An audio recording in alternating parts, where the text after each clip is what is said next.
What in the hell is it that makes it possible for train wrecks like modern day Bungie, but then also incredible gems like Clair Obscur Expedition 33 to exist at the same time in the same industry? How can developers and gaming IPs that have been around for decades be just slipping slowly or quickly into oblivion, while newer and smaller teams can put out solid gold and build thriving and excited communities around their content and games? I realized that it all comes down to one word: sanctity. Now, when you're talking about video games, bringing up a word like sanctity might just seem silly. It might seem over the top. After all, the definition of sanctity is the state or quality of being holy, sacred, or saintly. Like, come on, bro, we're talking about video games here. But when you take this term and you apply it to gaming, and when you see developers who are able to maintain sanctity in their process, in their IPs, in the way that they see their consumers, everybody wins. And when that sanctity of gaming is lost, things only go downhill for everyone. So, what is sanctity in gaming? How can we frame that in a way that makes sense and can be applied to the current state of the gaming industry, various developers, various IPs that are rising or falling? I think the best way to define this is to walk through a handful of examples of game developers, of game IPs that have at one point held this principle of game sanctity to the highest degree and over time or abruptly lost that sense of sanctity. Now, I know I've been exclusively a World of Warcraft content creator for the last handful of videos, and I'm not going to complain about WoW again or Blizzard again for like the next 10 minutes, so just bear with me for like 30 seconds. The best example that I can think of a slow and gradual decline in game sanctity over a long-standing IP is World of Warcraft. In the beginning, WoW was this massive, incredible, unique experience where like 60% or more of the in-game meta was exploration. Taking your character and taking the time to move it from one place to another across the world to discover new places and meet with your friends and tackle challenges and dungeons and raids. And yeah, you had to learn the mechanics of your class and some dungeon and boss mechanics and understand strategy and group dynamics and things like that, of course. But in the beginning, it really was all about the world of Warcraft. The whole experience was slower, more earned, and hugely and importantly, free of additional monetization structures. Things like transmogs that make the entire experience a little bit less deep,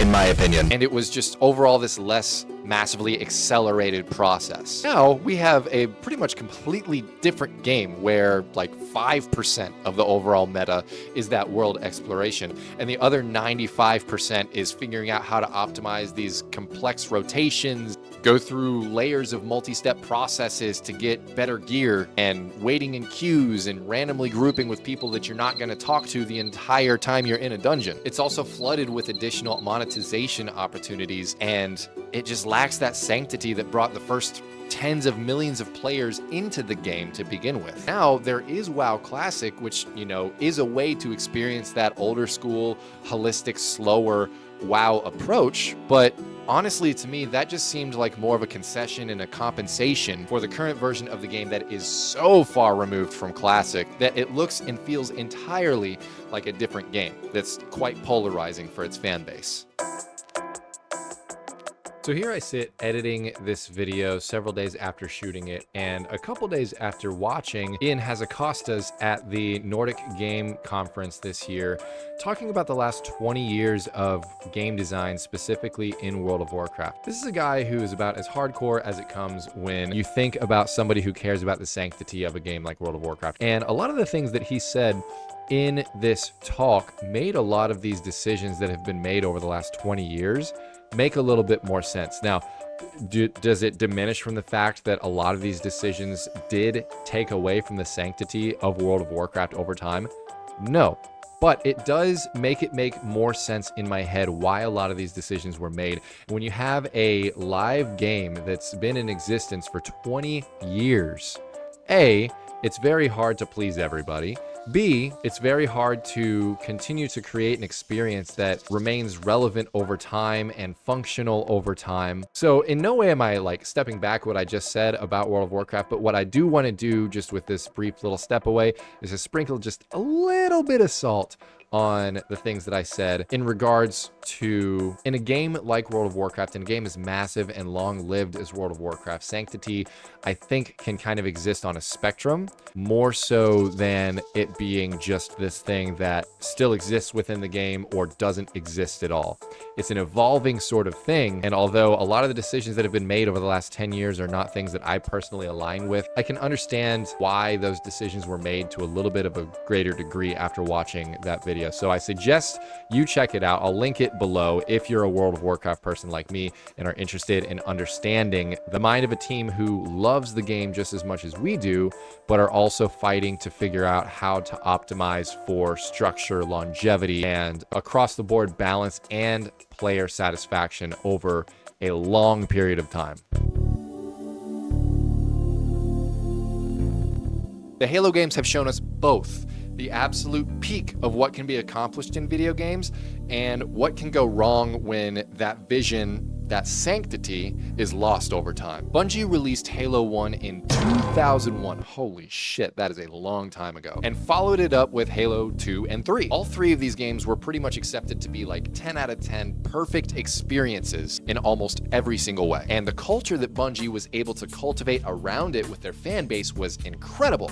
Then the reins of Halo and that franchise were handed over to Microsoft and subsequently 343 Industries, who over time have degraded the view of the Halo franchise into something that most Halo fans are more sad and reminiscent about than excited about for anything in the future. There have been botched launches, there's more hyper monetization now than ever with Halo Infinite, and tons of false starts, all caused by one thing: allowing the sanctity of the Halo franchise to just hit the floor. It felt like Bungie treated the IP with so much love and focus and respect that each iteration of the series that they made was as good, if not very likely much better than the one that preceded it. Once Halo moved away from Bungie and into 343's hands, a lot of the experience felt forced or lackluster or careless. Yeah, you tell them. Look at what they did to our perfect creation. We would never, ever mess anything up that bad. Those dumbasses. Hey! Hey!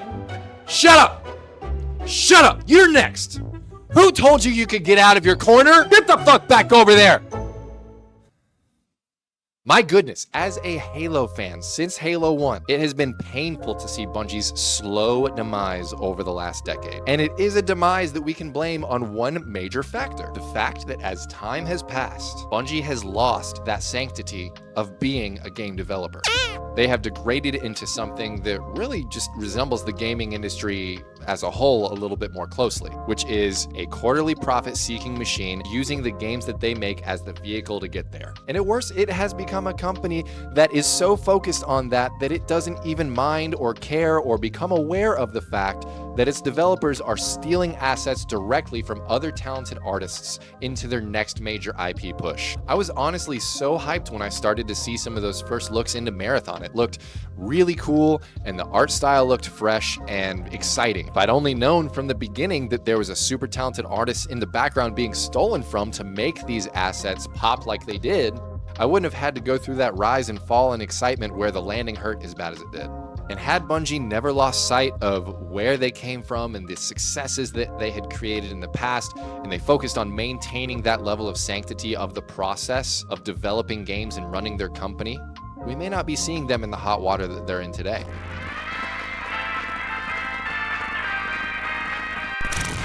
Now, Nintendo is a weird one because they're both an example of a group that has maintained the highest level of sanctity with their games, but has also taken so many steps towards crushing the sanctity of the gaming industry as a whole. When it comes to the games themselves, Nintendo is probably one of the only AAA developers in existence to have nearly a perfect track record of creating entries in their long-standing franchises that always hit. They almost always meet that level of quality and heart and sanctity of experience that we want and expect. Not every entry in every series has been perfect, but it could be argued that we haven't seen any sanctity-breaking actions made in any one of these series over the last 2 to 3 decades. But Nintendo is certainly not off the hook here, and in fact, they might be worthy of taking home on the hook, taking them off the hook there, throwing them on the grill and eating them for a delicious dinner when it comes to violating gaming sanctity, because they have set multiple precedents for making the game industry and culture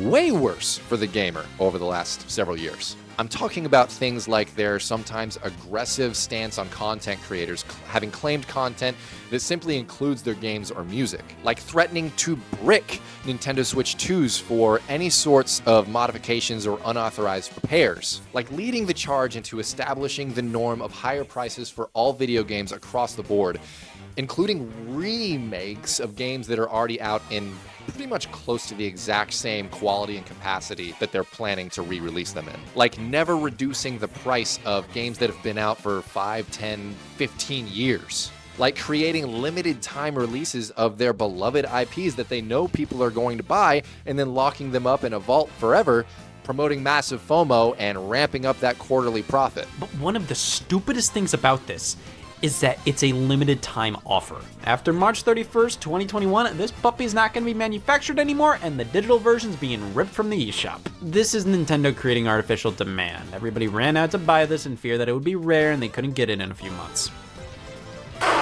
Like demonizing and antagonizing the competitive scenes for some of their games like Smash over the years. And that's not even all, but I think you get what I'm getting at. Nintendo's able to maintain the highest level of sanctity of any mainstream AAA developer when it comes to the games that they make. Yes, but they scrape the bottom of the barrel when it comes to achieving what being a game developer really should be about in a perfect world, meeting the needs and the desires of the gamers who have massive and deep love for the IPs that they've created without making those people feel like criminals or nuisances. The good news here is that there actually are so many new titles and new developers that seem to be putting authenticity and quality and heart first in their titles, especially over the last year or two, I'd say. So I don't think this is all to say, woe is me, gaming is dead, because sanctity in gaming has died altogether. But rather, I want this to be an observation of this principle of maintaining that sacred approach to making the art that is a video game. Respect the process,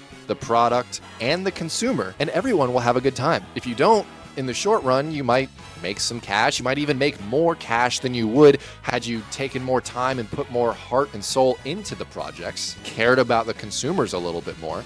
But that might be at the cost of the overall opinion and viewpoint of your company or IP, which may be more valuable than the cash grab in the end. Or at worst, you might be liable to lose everything that you've been working on because you make such a bad choice in the hopes of accelerating the process and pushing a product that you just can't come back. Long story short, folks, whoever in the gaming industry holds the sanctity of the process, of the experience, of the product, of the story as an important part of the process is going to experience more wins than losses. Look for that in your choices as a consumer, and you're going to have a better experience too. We'll see you next time. Bungie, I swear to God, if you don't get back in your corner, I am going to kick you in the head.